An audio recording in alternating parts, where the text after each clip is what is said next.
Hey, welcome back. We're going to look at stamping today. To get ready for this, you need a steel block. We're going to place the steel block on the mouse pad to dull the sound a little bit so we're not disturbing the other classes as much. You will need a clawfoot hammer, what you are going to imprint your stamps on, and then you're going to choose the stamps that you're going to use. So we have a variety of stamps, some that have just a simple pattern on them. So we've got a little circular swirly. Some that have letters on them, and when you're looking at the letters, it's really important to remember that you look at them backwards. So when you're lining letters up, keep that in mind. We have 3 different font styles for that. And we have a couple of different circular stamps. These are actually just stamp sets to set nails. And then the end of nails. And a stamp can be anything. It's usually steel that has some kind of pattern on one end of it. And when you take that and you imprint that into your metal, that metal again will accept that pattern. So here's a couple of examples of what each of those might look like. So we have examples of letter stamps right here and down here. And then we have some examples of the set stamps, those circular stamps. And these ones here. And then the designs are pretty self-explanatory. So you have to make a choice on whether you prefer to stamp your metal before you saw out your shape. In case that you don't line it up correctly, you can adjust your outside shape for that. Or you can get all your sawing done and go from there. Highly suggest that you do all of your surface work before you stamp.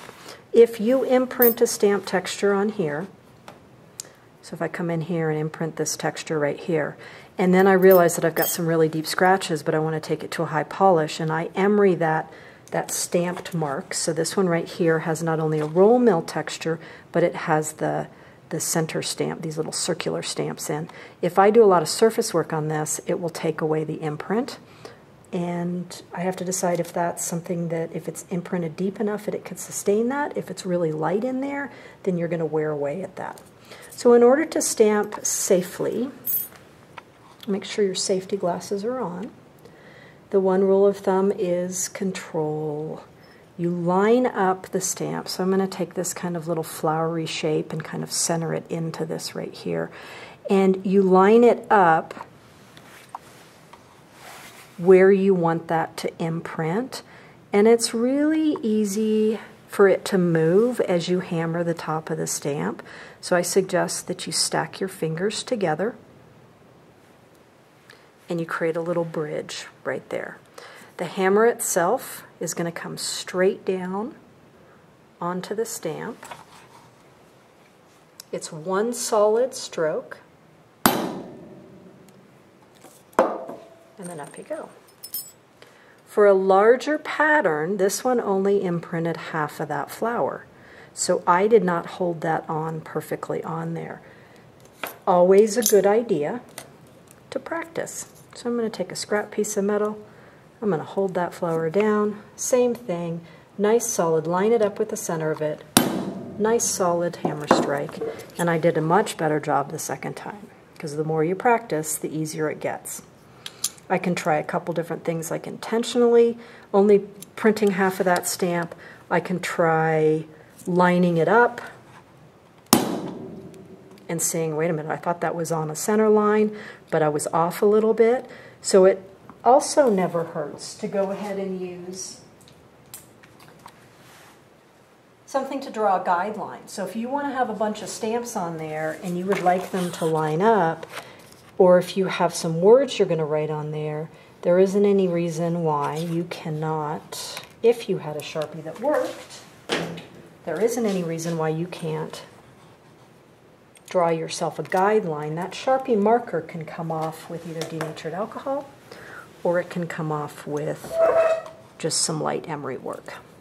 Line it up, create your bridge, solid strike. The temptation is to keep making sure you do that right.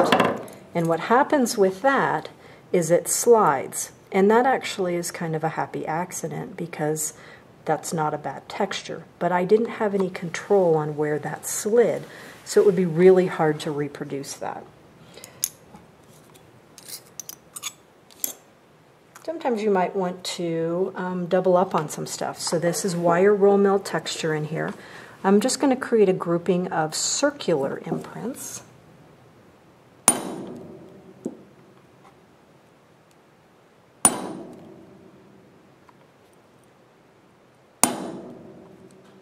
And if it's not where you want it, and you want to kind of go over it again, or if it's not a deep enough imprint, it is really tough to realign that back up.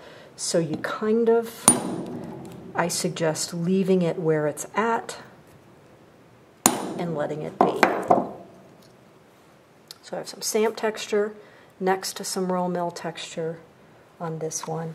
If you choose to use the letter stamps, practice, practice, practice about lining those up.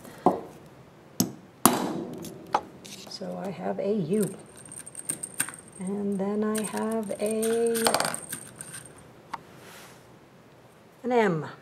And getting those to line up on that line is tricky. So I can stamp that in.